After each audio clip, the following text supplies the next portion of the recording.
పూర్తి వివరాలకు చదవండి రేపటి అక్షర శిల్పం దినపత్రికలో.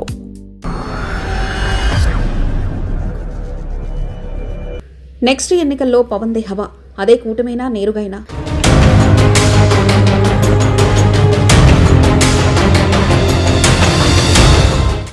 పవన్ కళ్యాణ్ చెప్తున్నదే జరుగుతుందట. ఆంధ్రప్రదేశ్ రాష్ట్రంలో 2029 ఎన్నికలకు కూటమి ప్రభుత్వం అధికారంలోకి వచ్చి ఏడాదిన్నర అవుతుంది. అయితే తెలుగుదేశం పార్టీ మీద మాత్రమే చాలా ఎక్కువ ఆరోపణలు వస్తున్నాయి. ముఖ్యంగా పవన్ కళ్యాణ్, బీజేపీ కూడా తెలుగుదేశం పార్టీ నేతలపై వేలెత్తి చూపిస్తున్నారు. అలాంటి పరిస్థితి క్రియేట్ కావడానికి టీడీపీలో కొంతమంది నేతలు కారణమనేది వాస్తవం. మొత్తం ప్రభుత్వంలో ఎటు తిరిగి పవన్ కళ్యాణ్ మాత్రమే కొంతమేర న్యూట్రల్గా ఉన్నట్లు లెక్క. ఆంధ్రప్రదేశ్ రాష్ట్రంలో 2024 ఎన్నికల్లో కూటమి సర్కార్ సాధించిన ఫలితాలు సోషల్ మీడియాలో ఒక విధంగా సంచలనమయ్యాయి. చంద్రబాబు మరోసారి సీఎం కావడంతో కూటమి శ్రేణుల ఆనందానికి అవధులు లేకుండా పోయాయి. ఏడాదిన్నర కాలంలో కూటమికి పాజిటివ్ మార్కుల కంటే నెగిటివ్ మార్కులే ఎక్కువగా పడ్డాయి. సంక్షేమ పథకాలను పూర్తి స్థాయిలో అమలు చేసే విషయంలో సైతం కూటమి సర్కార్ ఫెయిల్ అయిందనే చెప్పాలి. మరోవైపు కూటమి సర్కార్ చేస్తున్న తప్పులే వైసీపీకి వరమవుతున్నాయి.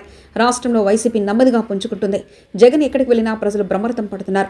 రాబోయే రోజుల్లో టీడీపీ పుంజుకోవడం సులువు కాదనే అభిప్రాయాలు సైతం వ్యక్తమవుతున్నాయి. గడిచిన ఏడాదిన్నర కాలంలో జరిగిన సంఘటనలు సైతం టీడీపీపై ప్రజల్లో వ్యతిరేకత పెరగడానికి కారణమవుతున్నాయని చెప్పాలి. అన్ని వర్గాల ప్రజలను సంతృప్తిపరిచే విషయంలో కూటమి సర్కార్ పూర్తి స్థాయిలో ఫెయిల్ అవుతుందని విమర్శలున్నాయి. చంద్రబాబు నాయుడు చెప్పే మాటలు వాస్తవంగా జరుగుతున్న పనులకు ఏమాత్రం పొందడం లేదని కామెంట్స్ వ్యక్తమవుతున్నాయి.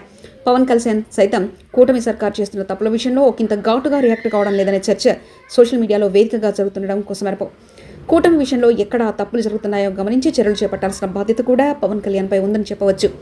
కూటమిలో జరుగుతున్న తప్పులను గుర్తించి జాగ్రత్త పడకపోతే 2029 ఎన్నికల ఫలితాలు వైసీపీకి అనుకూలంగా వచ్చే అవకాశం ఉంది. రైతులు సైతం తీవ్రస్థాయిలో అసంతృప్తి ఉండడం చంద్రబాబు నాయుడుకు ఒక విధంగా మైనస్ అవుతుందని చెప్పవచ్చు.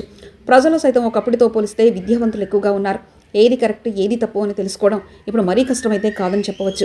ఏదేమైనప్పటికీ పవన్ కళ్యాణ్ నెక్స్ట్ రాజకీయాలకు సంబంధించి చూస్తే ఆయన నేరుగా రాజకీయాల్లో ఉన్నా ఉండకపోయినా కూటమి ప్రభుత్వానికి ఎంతో కొంత మద్దతు ఇవ్వాల్సిన అవసరం అయితే ఉంది. ముఖ్యంగా ఆయన ప్రభుత్వాన్ని నడిపించలేకపోయినా 15 సంవత్సరాలుగా తను నేరుగా అధికారంలోకి వస్తాను అనే విషయం చెప్పేసినా సరే కూటమిల ప్రభుత్వాన్ని కాపాడాల్సిన అవసరం ఆయనకుంది. మరి పవన్ కళ్యాణ్కు ఆ బాధ్యత ఉందనేది నిర్విధాంసమైన అంశం. మరిన్ని కథనాల కోసం సబ్స్క్రైబ్ చేసుకోండి మీ అక్షర శిల్పం. పూర్తి వివరాలకు చదవండి రేపటి అక్షర శిల్పం దినపత్రికలో.